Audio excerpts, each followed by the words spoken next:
Navarin was a low-freeboard turret ship modeled on the British Trafalgar-class battleships. The original requirement had been a very much smaller ship, but the Navy changed its mind and required a larger ship, capable of operating in all European seas, and even be capable, by its cold capacity, to reach the Far East. Changes were made to the design after the ship was ordered that included the replacement of the main armament by more powerful guns of the same caliber, and the increase in the secondary armament from 6 guns to 8. The ship was 347 feet, 6 inches long at the waterline, and 351 feet long overall. She had a beam of 67 feet and a draught of 27 feet, 7 inches. She displaced 10,206 long tons, almost 800 long tons more than her design displacement of 9,476 long tons. Navarin's crew consisted of 24 officers and 417 enlisted men. She had a pair of 3-cylinder vertical triple-expansion steam engines, each driving 1 propeller shaft. They had a total designed output of 9,000 indicated horsepower, using the steam provided by 12 cylindrical fire tube boilers. At a pressure of 9.4 atm, the 4 boiler rooms were arranged in 2 pairs abreast. One of each had its own funnel. This unusual arrangement gave the ship her odd nickname of Factory. Trials of the first batch of boilers in May of 1891 showed that they could not maintain the designed steam pressure due to flaws in their construction. The Navy demanded that the Franco-Russian works replace them with new boilers at its own expense. But tests of the new boilers in August of 1893 showed that their production of steam was inadequate.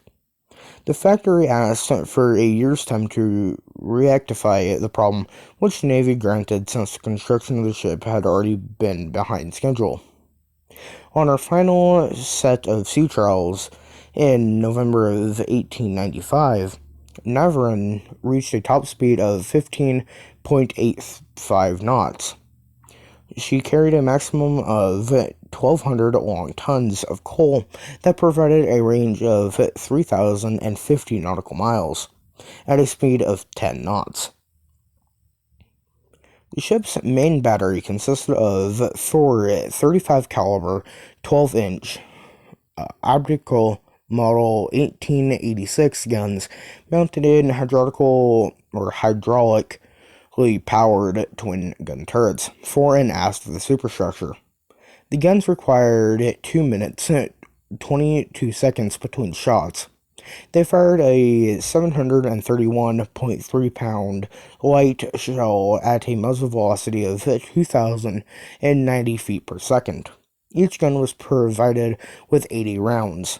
Her secondary armament of 8 .35 caliber 6-inch pattern 1877 guns were mounted in casemates in the superstructure. The ship carried a total of 1,600 rounds for them. Navarin was protected against torpedo boats by a suite of smaller guns that included 14 quick-firing, or Q&F, 47mm 1.9-inch Hawkkiss guns mounted in the superstructure. They fired a 3-pound, 3-ounce shell at a muzzle velocity of 1,867 feet per second. A total of 8 maximum Q&F 37mm 1.5-inch guns were mounted on the fighting top, and the other 4 guns may have been used to arm the ship's boats. They fired a 1-pound shell at a muzzle velocity of 1,319 feet per second. Navarin was also armed with 6 above-water 15-inch torpedo tubes, 1 each on the bow and stern, and 1 pair on each broadside. The ship carried 2 torpedoes for each tube. The ship used compound armor for all armored vertical surfaces except for the gun turrets, which were made from nickel steel. The maximum thickness of the waterline armor belt was 16 inches, which reduced to 12 and 14 inches abreast the magazines. It covered 228 feet of the ship's length and was 7 feet high, and tapered down to a thickness of 8 inches at the bottom edge. The upper 18 inches of the belt was intended to be above the waterline, but the ship was significantly overweight and much of the belt was submerged. The belt determined in 14 to 16 inches transverse bulkheads. The lower casemate was above the belt, 218 feet long and 8 feet high, and was intended to protect the bases of the turrets and everything between them. It had 16-inch sides and was closed off by 16-inch transverse bulkheads fore and aft. The upper casemate protected the 6-inch guns and was 5 inches thick on all sides. The armor plates of the turret sides were 16 inches thick, and the conning tower had sides that were 12 inches thick. The armor belt was 2 inches thick over the lower casemate, but 2.5 inches thick forward and aft of the main armor belt to the bow and stern. Navarin, named after the Battle of Navarin, was ordered on the 24th of April, 1889, from the Russo-Russian Works, and construction began on the 13th of July, 1889, at their St. Petersburg shipyard. The ship was laid down on the 31st of May, 1890, and launched on the 20th of October, 1891. She was transferred to Kronstadt in 1893 for fitting out, but did not enter service until June of 1896. At a cost of over 9 million rubles, construction was seriously delayed by problems with the boilers and late deliveries of armor plates, the gun mountings, and other components, compounded by inefficiency in building. One example of such was that the Russian Armor Plate Company lacked the capacity to make gun port armor for the gun turrets of the required thickness, but the builder somehow lost track of this fact and had to place a rush order with the French company of Saint-Chamond. Navarin was assigned to the Baltic Fleet and began a cruise to the Mediterranean Sea in August of 1896. She visited the Greek port of Piraeus on the 1st of October, together with the battleship Sieski Veliki. The ship was ordered to the Far East in early 1898 and arrived at Port Arthur on the 28th of March. She took part in the suppression of the Boxer Rebellion 2 years later. Navarin and Sieski Veliki, together with a number of cruisers, sailed for the Baltic on the 25th of December, 1901. And arrived at the port of Libya in early May of 1902. She began a refit the following September that was interrupted by the start of the Russo-Japanese War in February of 1904. During this refit, Navarin received a 4.5-foot bar and shroud rangefinder, telescopic gun sights, and Telefunken radio equipment. Her light armament was increased by 4 75mm 3.0-inch guns that displaced an equal number of 47mm guns on top of the superstructure. One of the displaced guns was mounted on each of the turret roofs.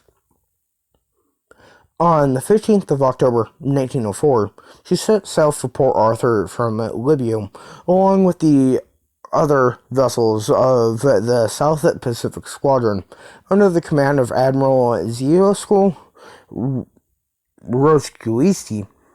When his ship reached the port of Tangier, Mackerel, on the 28th of October, Roskuisi split his forces and ordered his other ships, including Navarin and Siesko Veliki, to proceed through the Mediterranean and the Suez Canal to rendezvous with him in Madagascar.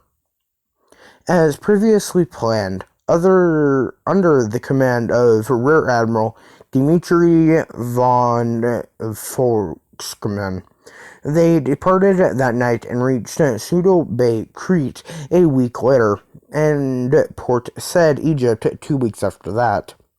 The two forces reunited at the island of Nosy Bay on the 9th of January 1905, where they remained for 2 months while Luscuiti finalized his coaling arrangements. The squadron sailed for Chamorro Bay, French, in Indochina on the 16th of March and reached it almost a month later to await the obsolete ships of the 3rd Pacific Squadron, commanded by Rear Admiral Nikolai Nebogitz.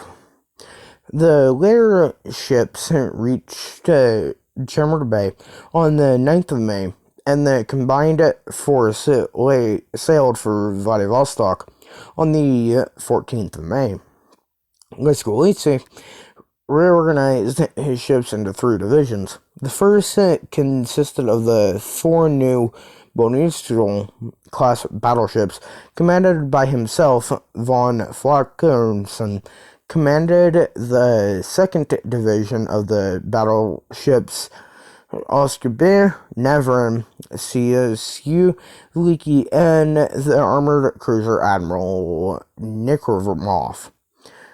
And Nabokov retained his ships as the 3rd division. Von Volksman, ill with cancer, died on the 26th of May, and Luscutensi decided not to inform the fleet in order to keep morale up. The captain of Oscar Bay became the commander of the 2nd division, while Nabokov had no idea that he was now the squadron's de facto second in command. Very little is known of Navarin's actions during the Battle of Tsushima on the 27th through the 28th of May, as there are very few survivors from the ship, and visibility was poor for most of the battle. The ship was apparently not heavily engaged during the early part of the battle, but was badly damaged later in the day, when she was 3rd from last in the Russian line of battle. She was hit 4 times by large caliber shells on the waterline that caused major flooding aft. Her quarterdeck was awash up to her rear 12-inch turret by 2100 hours, and the ship was forced to stop for repairs. Around that time, she was attacked by Japanese torpedo boats that may have made 1 or 2 torpedo hits. Navarin managed to get underway again, and damaged 1 torpedo boat badly, enough that she sank later that night. Around 0200 hours on the 28th of May, the ship was attacked again by the 4th Destroyer Division, which dropped 6 strings of mine around her. These consisted of 4 mines linked together with cables so that hitting any part of the string would draw the mines into the ship. 2 of these mines struck at Navarin, which quickly capsized and sank. Some 70 men were able to abandon ship before she sank, but only 3 were alive when they were found 16 hours later. 1 man was rescued by a Japanese torpedo boat, while the other 2 were rescued by a British merchant ship. The rest of her crew, of 674 officers and enlisted men, were lost. The rescued men had said that they were called out for help. They were fired on by Japanese torpedo boats.